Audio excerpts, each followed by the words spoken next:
Hi friends, Mahanadi சீரியலில் இன்றைக்கி நாளைக்கான எபிசோடு பார்க்கலாம். புதுசாக பார்க்குறவங்களா இருந்தால் சப்ஸ்கிரைப் பண்ணிக்கோங்க, லைக்கு ஹைப்பு கொடுத்து விடுங்க. வாங்க வீடியோக்குள்ளே போகலாம். நேற்றுக்கு எபிசோடு எதில் முடிச்சிருப்பாங்கன்றது பார்த்தீங்கன்னா, விஜய் காவேரி பாப்பா ஸ்கூலில் விட்டுட்டு வரும்போது காவேரி கிட்டே பேசிகிட்டு இருக்கும்போது தான் எபிசோடை முடிச்சிருப்பாங்க. இன்றைக்கும் அதுலேருந்து இதுதான் கண்டினியூ ஆகும். காவேரி விஜய்கிட்ட கிளியராகவே சொல்லுவாங்க, எனக்கு உங்களை சுத்தமாக பிடிக்கவே இல்லை, நீங்கள் இப்படி ஏன் ஓவராக அட்வான்டேஜ் எடுத்துக்கிறீங்க அப்படின்ற மாதிரி தான் அவர்கிட்ட டைரெக்டாகவே சொல்லிவிட்டு அதுக்கப்புறம் கிளாஸ் உள்ளார வருவாங்க. பாப்பா வெயிட் பண்ணிகிட்டு இருந்து மிஸ் அப்படின்ற மாதிரி கூப்பிட்டுக்கிட்டே ஓடி வருவா. நீ இன்னும் கிளாஸ்க்கே போகலையா அப்படின்னு, நான் உங்களுக்காக தான் வெயிட் பண்ணிக்கிட்டு இருந்தேன் அப்படின்ற மாதிரி பாப்பா சொன்னதுக்கு காவேரி என்ன கேட்பாங்க, உங்கள் அப்பா இப்படி தான் நடந்துக்குவாங்களா, ஏன் இந்த மாதிரிலாம் நடந்துக்கிறாங்க, மற்றவங்ககிட்டையும் இப்படி தான் பேசுவாரா அப்படின்ற மாதிரி கேட்டதுக்கு, யார்கிட்டையும் அந்த மாதிரிலாம் பேச மாட்டாங்க, உங்ககிட்ட மட்டும்தான், அதுலேயும் உங்களை பார்த்ததுலேருந்து தான் அப்பா இந்த மாதிரிலாம் நடந்துக்கிறாங்க அப்படின்ற மாதிரி தான் பாப்பா சொல்லுவாள். உடனே வீட்டுக்கு தான் காமிப்பாங்க. வீட்டுக்கு வந்தவுடனே பார்த்திங்கன்னா சாரதா முறுக்கு, அதிரசம், எல்லடைன்னு சொல்லிட்டு ஸ்நாக்ஸ் ஐட்டம்ஸ் எல்லாமே செஞ்சுட்டுருப்பாங்க.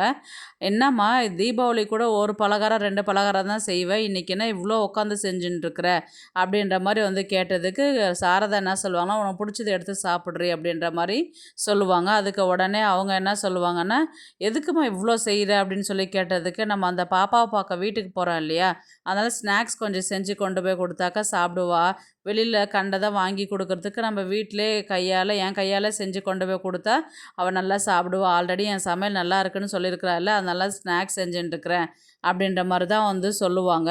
அதுக்கு காவேரிக்கு கோவம் கத்துவாங்க, என்னம்மா எப்போ பார்த்தாலும் அந்த பாப்பான்னு இப்படியே பண்ணிட்டு இருக்கிற நீ, அவங்க யாரோ நம்ம யாரோ, அந்த ஆள் பண்ணுறது எனக்கு கொஞ்சம் கூட பிடிக்கவே இல்லை, காலையில் கூட ஸ்கூலுக்கு நீ சரியாக தூங்கலையா, என்ன பண்ணுற, ஒழுங்காக சாப்பிட்டியா, அதெல்லாம் கேட்டு ஓவராக பேசுகிறது எனக்கு அந்த ஆள் கொஞ்சம் கூட பிடிக்கவே இல்லை, அந்த ஆள் பண்ணுறது எனக்கு வெறுப்பாக இருக்குது அப்படின்ற மாதிரி காவேரி சொன்னதுக்கு சாரதா எதுவுமே சொல்லவே மாட்டாங்க.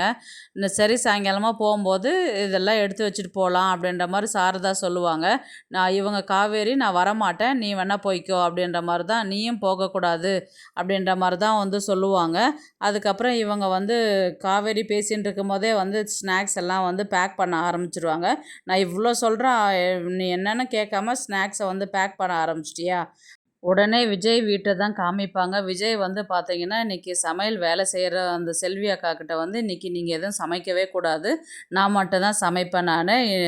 அதுக்கு செல்வின்றவங்க கேட்பாங்க, எப்போவுமே யாராவது கெஸ்ட்டு வராங்கன்னா ஒன்று ஹோட்டலுக்கு கூட்டின்னு போயிடுவீங்க, இல்லைன்னா என்ன தான் சமையல் செய்ய சொல்வீங்க, இன்றைக்கி நீங்களாக சமையல் செய்கிறதுக்கு காரணம் என்ன அப்படின்ற மாதிரி செல்வி வேலை செய்கிறவங்க கேட்பாங்க. அதுக்கு பாப்பாவுக்கு சொல்லி கொடுக்குற மிஸ்ஸும் அவங்க அம்மாவும் வராங்க, அதனால தான் ஸ்பெஷலாக செய்கிறேன் நான் அப்படின்ற மாதிரி சொன்னதுக்கு, ஓ அப்படிங்களா, பாப்பாவுக்கு சொல்லி கொடுக்குறதில்ல கேர் எடுத்து பார்த்துக்கிறவங்களுக்கு நம்ம நல்லபடியாக சமைச்சு கொடுக்கணும் இல்லையா அப்படின்ற மாதிரி விஜய் சொன்னதுக்கு, கரெக்ட் தான் ஐயா, நீங்களே சமைங்க அப்படின்ற மாதிரி செல்வின்றவங்க சொல்லுவாங்க.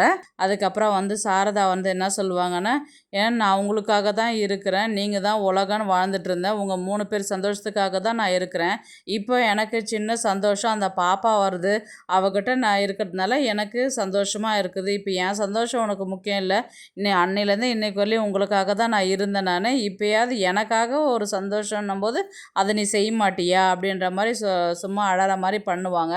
அதுக்கு காவேரி என்ன சொல்லுவாங்கன்னா, இதுக்கெல்லாம் ஏமா அழற, இப்போ என்ன உனக்கு அந்த பாப்பா கிட்ட போகணும் அவ்வளோதானே, சரி போகலாம், இது நான் தான் வரேன்னு சொல்லிட்டேனே சிரி அப்படின்ற மாதிரி தான் காவேரி சாரதா கிட்ட சொல்லுவாங்க. சாரதா உடனே அங்கே மூஞ்சியெல்லாம் காட்ட மாட்டேல்ல அப்படின்ற மாதிரி தான் கேட்கறதுக்கு, அதெல்லாம் நான் எதுவும் பண்ண மாட்டேம்மா, அவங்க கூட சந்தோஷமாக வரேன், போதுமா, நல்ல புடவையே கட்டிக்கிட்டு வா, அது மாதிரி இவங்க காவேரி சொல்லுவாங்க. சரி நான் ஆட்டோவை கூப்பிட்டுட்டு போயிட்டு நான் சாரீ கட்டிட்டு வரேன் அப்படின்ற மாதிரி தான் சாரதா சொல்லுவாங்க. உடனே பாப்பா வருவா, அப்பா கால் பண்ணிட்டா சாரதா பாட்டிக்கு இன்னும் வரலையே அப்படின்னு சொல்லிட்டு சொல்லும்போது, அவங்க வந்துட்டுருக்குவாங்கம்மா, நீ கால் பண்ணாத அப்படின்ற மாதிரி தான் இவர் விஜய் சொல்லுவார். சரிப்பா அப்படின்ற மாதிரி சொல்லிட்டு இவங்க காவேரியும் சாரதாவும் ஆட்டோவில் வந்து வீட்டில் இறங்குவாங்க. வாங்க வாங்க உங்களுக்காக தான் வெயிட் பண்ணிக்கிட்டு இருந்தேன் அப்படின்ற மாதிரி தான் வந்து உள்ளார கூட்டிகிட்டு போவாங்க. அதுக்கப்புறம் தாத்தா சித்தி வாங்க அப்படின்ற மாதிரி தான் விஜய் வந்து கூப்பிட்டு விடுவார். விஜய் தாத்தா வந்து சாரதா பார்த்து வணக்கம்மா அப்படின்னுவார். வணக்கம் அப்படின்வாங்க.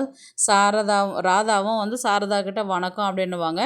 காவேரி வந்து இவங்க 2 பேருமே நான் எங்கேயோ பார்த்த மாதிரி இருக்குது. ஆனால் சரியாக ஞாபகத்துக்கு வரல அப்படின்ற மாதிரி தான் வந்து இன்றைக்கான எபிசோடு முடிப்பாங்க. நாளைக்கு ஆல்ரெடி போட்ட ப்ரமோ தான் கண்டினியூ பண்ணுவாங்க.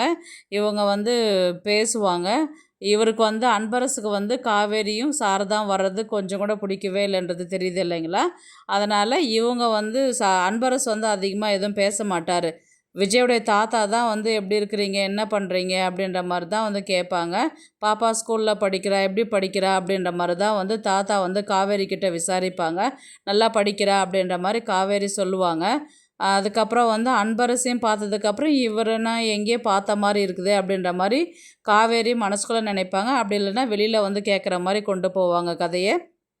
அதுக்கப்புறம் வந்து பார்த்துட்டு பேசிட்டு அதுக்கப்புறம் பாப்பா வந்து என்ன சொல்வா, நான் வீடெல்லாம் சுற்றி காட்டுறேன் வாங்க மிஸ், போய் பார்க்கலாம் அப்படின்ற மாதிரி தான் பாப்பா வந்து காவேரி கூட்டிகிட்டு எல்லார்கிட்டையுமே சுற்றி பார்க்குறதுக்கு போவாங்க. அதுக்கப்புறம் வந்து பார்த்திங்கன்னா இவங்க விஜய் வந்து என்ன சொல்வார்னா, போதும் அம்மாஸ் வீடெல்லாம் பார்த்தது போதும், வா சாப்பிட்லாம் அப்படின்ற மாதிரி தான் வந்து சொல்லுவாங்க. அதுக்கப்புறம் வந்து பார்த்திங்கன்னா இவங்க சாரதாவும் விஜயுடைய தாத்தாவும் தனியாக பேசுகிற மாதிரி தான் இருக்கும். நான் வந்து விஜயும் காவேரியும் பிரித்தது நான் பண்ண பெரிய தப்பு தான், என்னை மன்னிச்சிடுங்க அப்படின்ற மாதிரி வந்து சாரதா கிட்ட வந்து ஒரு மன்னிப்பு கேட்பாருன்றது நான் நினைக்கிறேன். ஏன்னா இப்போ விஜய் வந்து இவ்வளோ சந்தோஷமாக இருக்கிறதுக்கு காரணம் காவேரி பார்த்ததுனால இல்லைங்களா? அதனால் செஞ்ச தப்புக்கு வந்து அவர் வந்து சாரதா கிட்ட மன்னிப்பு கேட்குற மாதிரி தான் கொண்டு போவாங்க கதையை.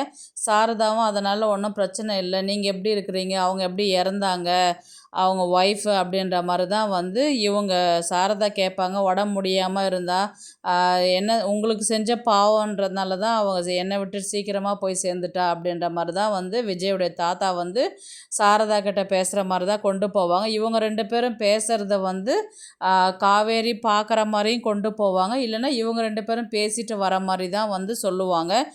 ஆனால் இந்த விஷயம்லாம் பார்க்கும்போது அன்பரசுக்கு கொஞ்சம் கூட பிடிக்காததா இருக்கும். விஜயுடைய தாத்தாக்கும் விஜயுடைய சித்திக்குமே வந்து காவேரி வந்ததில் வந்து அவங்க 2 பேருக்குமே சந்தோஷந்தான். அதுக்கப்புறம் வந்து பார்த்திங்கன்னா சாப்பிட்றதுக்கு தான் போவாங்க. சாப்பிடும்போது வந்து பார்த்திங்கன்னா சாப்பாடு எல்லாமே நல்லாவே இருக்கே காவேரி சொல்லும்போது காவேரியுடைய பாப்பா வந்து என்ன சொல்வான்னா, இது எல்லாமே செஞ்சது எங்கள் அப்பா தான் அப்படின்ற மாதிரி சொன்னது. அப்படியா, எல்லாமே நல்லா இருக்கு அப்படின்ற மாதிரி வந்து சொல்லுவாங்க. அதுக்கப்புறம் வந்து பார்த்திங்கன்னா விஜய் வந்து காவேரி சாப்பிட்றத பார்த்து ரசிப்பார். உடனே காவேரி என்ன சொல்லுவாங்கன்னா, இது எல்லாமே எனக்கு பிடிச்ச ஐட்டம் இது அப்படின்ற மாதிரி தான் வந்து காவேரி சொல்லுவாங்க. உடனே காவேரி பாப்பா வந்து விஜயை பார்த்து சிரிப்பாங்க. விஜய் வந்து அமைதியாக சாப்பிடு அப்படின்ற மாதிரி தான் வந்து சொல்லுவாங்க. ம்ஹூம் கதை இப்படி தான் போதா அப்படின்ற மாதிரி வந்து பாப்பா வந்து நக்கல் பண்ணுற மாதிரி தான் இருக்கும்.